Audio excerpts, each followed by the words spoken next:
چیچی کوئی کسر رہ گئی اس میں پہننے والی؟ اس کے طنز پر وہ اس کی طرف دیکھنے لگی۔ آئندہ میں آپ کو اس قسم کے لباس میں ہرگز نہ دیکھوں، اور اگر کبھی میں نے دیکھ بھی لیا تو مجھ سے برا کوئی نہیں ہوگا، یہ بات یاد رکھیے گا۔ وہ اسے خاموش دیکھ کر بولا اور پھر اچانک اسے سیدھا کر کے اسے خود سے لگا لیا، جبکہ اس کے اتنی ڈانٹ کے بعد اس حرکت پہ ہانیہ نے غصے سے اسے دیکھا۔ میں جانتی ہوں آپ سے برا کوئی ہے بھی نہیں۔ وہ اس کے سینے پہ موجود بٹنوں سے کھیلتے ہوئی تو امان مسکرا دیا۔ اچھی بات ہے، آپ کو پتہ بھی ہونا چاہیے۔ مگر بیوی یارا، ابھی تو میں نے اپنا برین آپ کو دکھایا ہی کہاں ہے۔ کسی دن میں برا بن گیا نا تو آپ پھر اپنی خیر منائیے گا۔ امان سنجیدگی سے سلگتے لہجے میں بولا اور اچانک ہونٹ اس کی گردن کی ہڈی پر رکھی۔ ہانیہ کو اس کے سلگتے لمس پر بے چین ہوتی آنکھیں بھیج دی۔ پھر ساری رات اس نازک جان نے ایمان کی شدتیں، غصہ، تھکاوٹ، سب کچھ اپنے مومی وجود پر سہا تھا۔ صبح ہی اس کی جان بخشی ہوئی تو وہ بھی خدا کا شکر کرتی آنکھیں موند گئی۔ مراد ثاقب شاہ کا فون آیا تھا کچھ دیر پہلے۔ اجمل کا انتقال ہو گیا ہے۔ آغا صاحب نے کھانے کی ٹیبل پر بیٹھتے مراد شاہ کو مخاطب کیا اور انہیں اپنے کسی عزیز کی موت کا بتایا۔ اور یوں اچانک کیسے؟ وہ حیرت سے بولے۔ دل میں درد سا اٹھا اسے۔ ابھی وہ لوگ کچھ کرتے کہ وہ موقف انتقال کر گئے۔ ہم اللہ جنت میں علم قامت دے انہیں۔ میرے خیال سے ہمیں ناشتے کی طرف چلنا چاہیے۔ نادیہ اور نور آپ بھی تیار ہو جائیں، سب ساتھ چلیں گے۔ مراد شاہ کی بات پر دونوں نے سر ہلایا، جبکہ باقی سب خاموش بیٹھے تھے۔ ٹیبل پر اس وقت سوائے منت کے سب موجود تھے۔ نادیہ اور نور ہی نہیں، ہانیہ بھی ہمارے ساتھ چلیں گی۔ اب لوگ انہیں امان شاہ کی بیوی کی حیثیت سے جانتے ہیں، تو امان شاہ کی بیوی کو گاؤں کے تمام خوشی یا غم کے موقعوں پر موجود ہونا چاہیے۔ اس لیے آج سے آپ لوگ جہاں بھی جائیں، ہانیہ آپ کے ساتھ جایا کرے گی۔ آغا صاحب کی بات پر ہانیہ نے برا سا منہ بنایا تھا۔ وہ اتنی گیدرنگ میں جانے سے کنفیوز ہو جایا کرتی تھی، مگر وہ جانتی تھی یہ اس کی ذمہ داری ہے کہ گاؤں کا ہر دکھ سکھ میں سے شریک ہونا ہے۔ جی بابا صاحب، آپ بالکل درست کہہ رہے ہیں۔ سلمان شاہ نے بھی ان کی ہاں میں ہاں ملاتے ہوئے کہا۔ منت کہاں ہے؟ ناشتے پر کیوں نہیں آئی؟ مراد شاہ نادیہ شاہ کی طرف دیکھتے سوالیہ انداز میں بولے۔ وہ ان کی ذرا طبیعت ناساز تھی، اس لیے آرام کر رہی ہیں۔ ان کے جواب پر سب ہی فکر مند ہوئے۔ کیا ہوا ہے منت کی طبیعت کو؟ نور شاہ پریشانی سے بولے تو نادیہ شاہ نے سب سے نظریں چرائی تھیں۔ مراد شاہ نے ایک گہری نظر ان پر ڈالی تو انہیں اندازہ ہو گیا کہ منت کو کیا ہوا ہے۔ پتہ نہیں بھابھی، وہ ادھر ادھر دیکھتے ہوئے بولی۔ پھر سب نے خاموش سے ناشتہ کیا۔ نادیہ کمرے میں آئی۔ مجھے کپڑے نکال دیں، مراد شاہ کہتے ہوئے اپنے کمرے کی جانب بڑھے تو نادیہ شاہ بھی ان کے پیچھے آئیں۔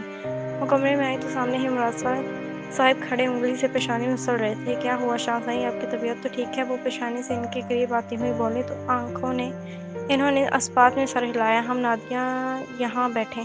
انہوں نے صوفے کی جانب اشارہ کیا تو وہ حیران ہوتی ہوئی بیٹھ گئیں۔ کچھ سوچنے کے بعد وہ خود بھی ان کے ساتھ آ کر بیٹھے۔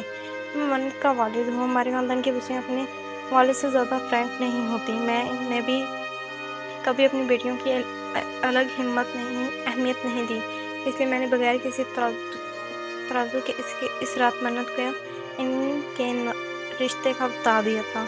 میں چاہتا تو یہ بات ان سے کرنے کے لیے آپ سے بھی کہہ سکتا تھا، مگر کیونکہ میں جانتا تھا کہ وہ مجھے انکار نہیں کر پائیں گے، اس لیے میں نے یہ بات ان سے خود کہی تھی۔ اور مجھے ناز ہے اپنی بیٹی پہ، جنہوں نے میرے فیصلے کا مان رکھا۔ وہ مجھ سے زیادہ فری نہیں ہوئی تو مجھ سے کچھ شیئر نہیں کرتی، اور سحر ابھی بچی ہے تو وہ ان سے بھی زیادہ کچھ نہیں کہہ سکتی۔ مگر نادیہ، آپ ان کی ماں ہیں، آپ جائیں اور انہیں پیار محبت سے سمجھائیں کہ سالار ان کے لیے بہترین ہے۔ مجھے تو یہی لگتا ہے کہ وہ بہت نازک دل ہے، اس لیے اس بات کی دماغ پر سوار کر لیا ہے اور اسی وجہ سے بیمار ہو گئی ہیں۔ آپ ثاقب صاحب کے گھر سے واپس آتے ہی ان کے پاس آ جائیں اور ان کے ساتھ زیادہ سے زیادہ وقت گزاریں تاکہ وہ آپ کے ساتھ کھل کر اپنی ہر بات کر سکیں۔ وہ انہیں سمجھاتے ان کی طرف دیکھنے لگے تھے جہاں ان کے چہرے پہ حیرت کی حیرت تھی۔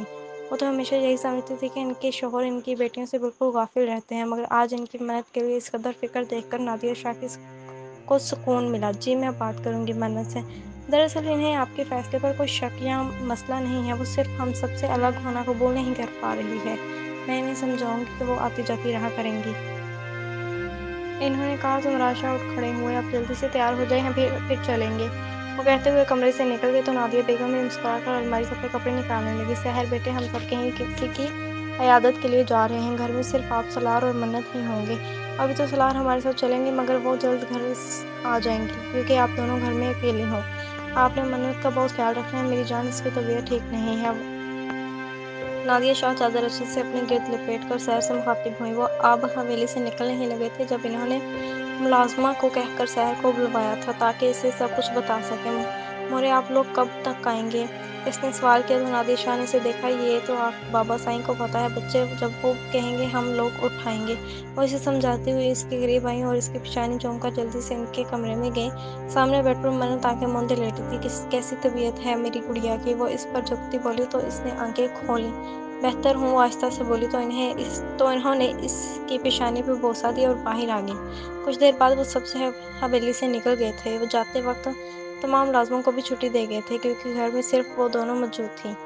سحر کمرے میں آئی تو منت گہری نیند سو چکی تھی۔ وہ اس پر کمبل ٹھیک کرتی دروازہ بند کر کے نیچے لاؤنج میں آ گئی۔ وہ صوفے پہ بیٹھی یوں ہی سوچوں میں گم تھی جب لاؤنج کے مین دروازے پہ دستک ہوئی۔ اتنا جلدی آگے سالار لالا؟ وہ حیران ہوتی دروازے تک آئی تھی۔ سکر نے جیسے ہی دروازہ کھولا سامنے موجود شخص کو دیکھ کر اس کے تاثرات میں بیزاری عود کر آئی تھی۔ اسے بے شک اپنی پھوپھو سے بہت محبت تھی کیونکہ وہ اس سے بے حد محبت کرتی تھی، مگر ان کے اس پنچ بیٹے سے اسے شدید نفرت کی تھی۔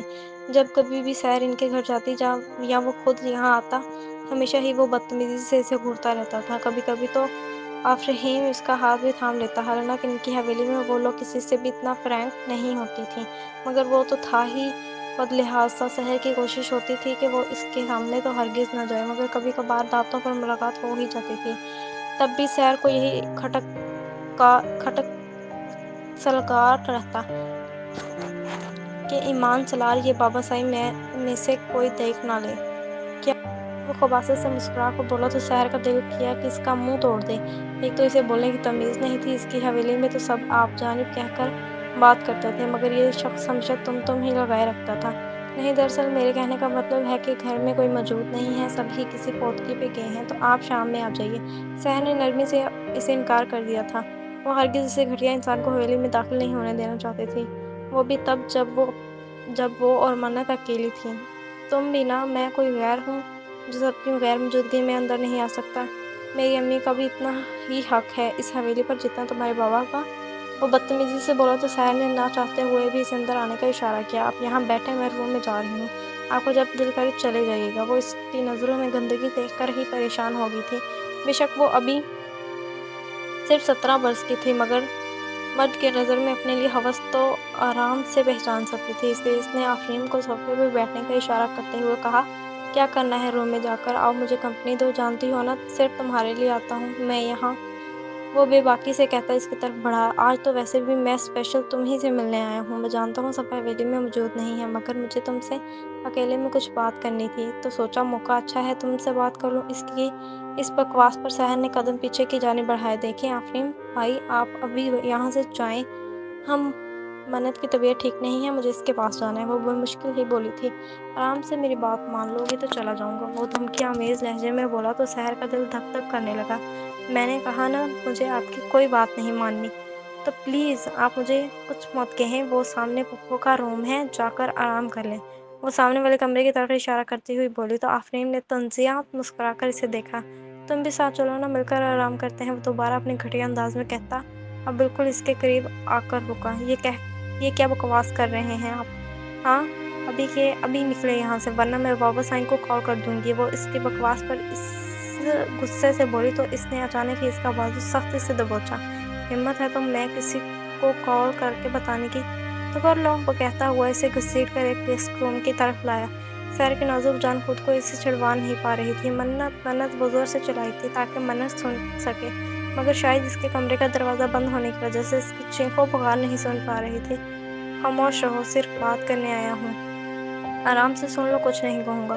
وہ اسے بیڈ پر بٹھا کر آہستہ آواز میں بولا تو سحر نے لمبے لمبے سانس لینے شروع کیے۔ مجھے تو اچھی لگنے لگی ہو تو میں امی سے بات کرتا ہوں، تمہارا رشتہ لے کر آئیں گی تو چپ چاپ رضامندی دے دینا، نہیں تو مجھے منانا اچھے سے آتا ہے۔ وہ اظہار بھی کر رہا تھا تو دھمکی کے ساتھ۔